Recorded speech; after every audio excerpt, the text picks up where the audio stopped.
sur le bilan de Rigobert Song. Moi, quand il a commencé, quand il est parti à la Coupe du Monde, et je faisais des émissions ici pour Talent d'Afrique, tout le monde me disait attention, la Serbie, c'est un outsider sérieux. On me disait attention, le Brésil, même leur équipe B, c'est très fort.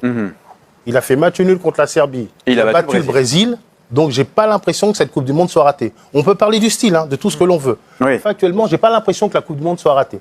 Derrière, il élimine l'Algérie. Il fait ce qu'il faut pour se qualifier. Il va à cette CAN, effectivement. Ils finissent deuxième derrière le Sénégal, qui est manifestement, alors peut-être qu'on va me dire non, plus fort que le Cameroun, de par son effectif et de par son historique récent. Et derrière, il tombe contre un Nigeria qui lui est bien supérieur. Si on regarde l'effectif actuel du Cameroun, alors peut-être qu'il ne l'a pas optimisé, mais si on regarde les deux effectifs, sincèrement, même vous qui étiez là-bas, l'effectif du Cameroun, avec ses forces et ses faiblesses. On l'a toujours dit dans le soir de Cannes ou le jour de Cannes. Oui. Avec ses forces et ses faiblesses, l'effectif du Nigeria est supérieur à celui du Cameroun. Maintenant, ce que l'on peut regretter, c'est qu'il n'est peut-être pas dans le style qu'il a pu développer, amener de la continuité. En termes de résultats, ce n'est pas catastrophique. C'est d'ailleurs ce que disait l'un des supporters interviewés il y a un instant. Mais pour sa défense, ce que je vais dire, c'est que même, et Didier Deschamps, que je trouve qu'il est un très, très grand sélectionneur, c'est très dur en sélection d'avoir de la continuité parce que vous avez des blessés, parce que vous n'avez pas beaucoup de temps pour travailler avec les joueurs, donc vous travaillez 2-3 points qu'on revoit sur chaque match, mais ce n'est pas comme un club. Donc, on lui a fait un procès dès qu'il est arrivé en incompétence. En inexpérience. Non, plus que ça, en incompétence. On se basait sur quoi pour dire incompétence? Parce qu'on avait encore l'image du Rigobert Song qu'avait le Hemley, on va dire, on appelle ça au Cameroun, l'envie, la détermination. Ouais, mais pas forcément une culture tactique. Voilà. Mais d'entrée, on lui a fait ce mauvais procès. Donc, après, toutes les analyses découlaient de ça. Au départ, vous dites que quelqu'un est brut de pomme, n'a pas beaucoup de réflexion. Vous voulez dire que c'était faussé dès le départ, l'appréciation qu'on avait sur ce coach-là. Si on analyse véritablement les résultats, c'est pas catastrophique, mais le Cameroun a le droit de s'en séparer. C'est pas catastrophique, mais ça n'est pas suffisant, en tout cas aux yeux de Samuel Eto'o et de ceux qui ont pris cette décision. A-t-on été trop dur avec Rigobert Song? Je pense que, oui, aujourd'hui, en général, nous avons obtenu ce que nous voulions, pour la plupart. Je fais partie des personnes qui ont expliqué ici que, de mon point de vue, Rigobert Song devait quitter la tête des Lions indomptables. Mais permettez-moi de repréciser quelque chose de très important. Ce n'est pas parce que ce qui s'est passé à la tête des Lions indomptables avec Rigobert Song s'est passé que ça veut dire que il ne reste pas Magnang.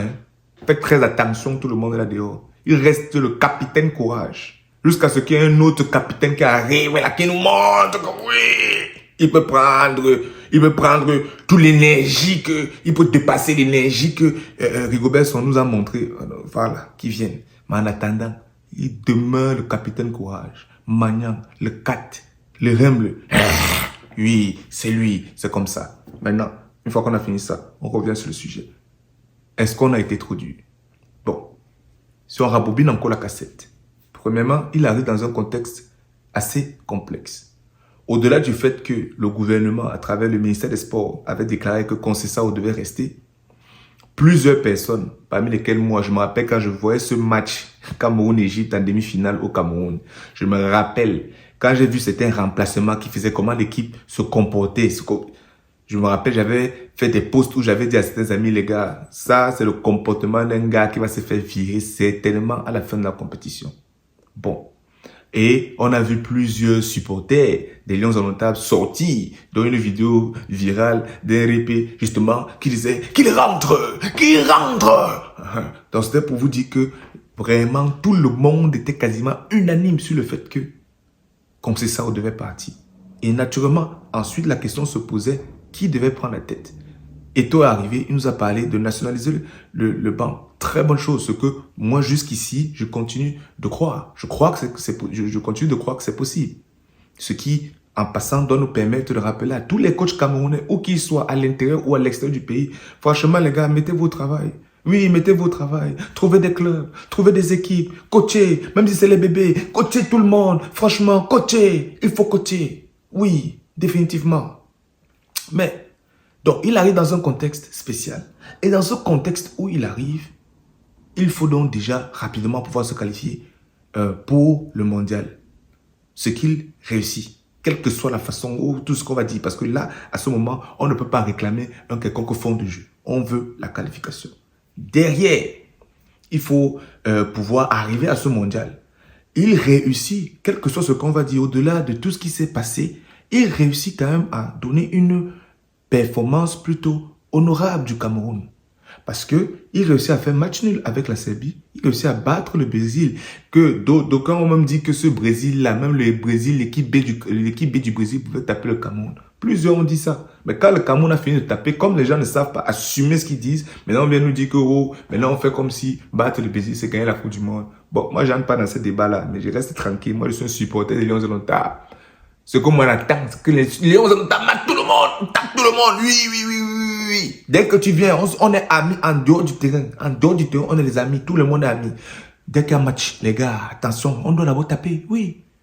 Bon, maintenant, une fois que ça c'est clairement dit, il réussit non à faire ça. Et même que si on revient sur le premier match contre la Suisse, qui est un match qu'on a perdu malencontreusement, des faits de match, des situations qui auraient pu être mieux gérées à mon humble avis. Mais soit, on ne va pas refaire la compète. Il sort de là avec 4 points. La dernière fois, si je ne me trompe pas, que le Cameroun a fait 4 points dans le mondial, si je ne me trompe pas, c'était à la Coupe du Monde 2002. Et à cette Coupe du Monde 2002, quand on regarde l'équipe du Cameroun qui était sur le terrain, lui-même était sur le terrain. Si on va commencer à parler en termes de talent, les gars, on va comparer l'équipe du Cameroun de 2002 à l'équipe du Cameroun de 2022. Petit arrêt rapide juste pour t'informer que cette vidéo est sponsorisée par Frequency Click, supporter inconditionnel des Lions indomptables du Cameroun et sponsor officiel de Raw Zone TV. Avec Frequency Click, tu as accès à du contenu qui te permet d'apprendre toutes les bases et les fondamentaux du marketing numérique pour pouvoir lancer ta propre entreprise en ligne. En ce sens, 2 choses importantes. Première chose, comprendre l'anglais et parler l'anglais un temps soit peu. Deuxième chose, être dans la diaspora pour pouvoir appliquer correctement ces méthodologies. Si tu es intéressé, va checker dans la barre de description. Comme ça, tu auras tous les détails pour pouvoir en apprendre un peu plus concernant Frequency Click. Allez, c'est reparti, on retourne dans la vidéo. Les gars, on va comparer l'équipe du Cameroun de 2002 à l'équipe du Cameroun de 2022. Bon, vous laissez, dites ce que vous-même vous pensez en commentaire.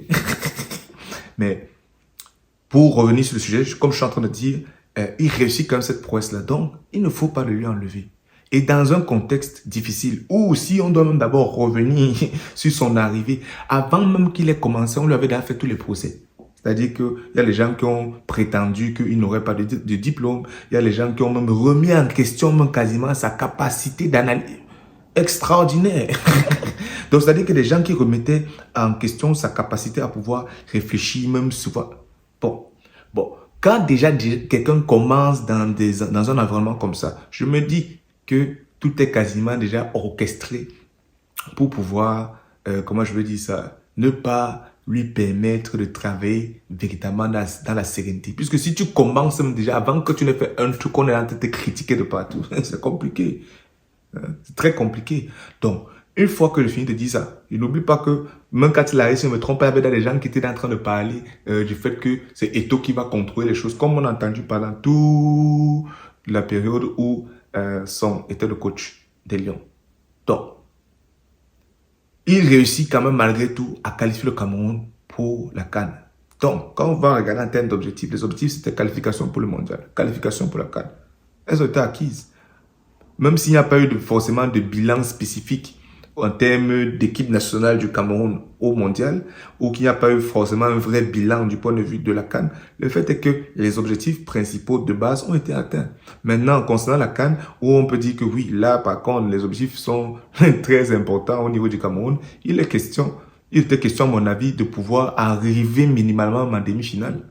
Bon, on est sorti en 8e. Encore une fois de plus, on ne va pas refaire la compète. Et en plus, avec tout ce qui s'est passé, c'est-à-dire que aux problématiques de sélection des joueurs, est-ce que c'est même lui-même qui sélectionne les joueurs, toutes ces questions, mais surtout la question la plus essentielle.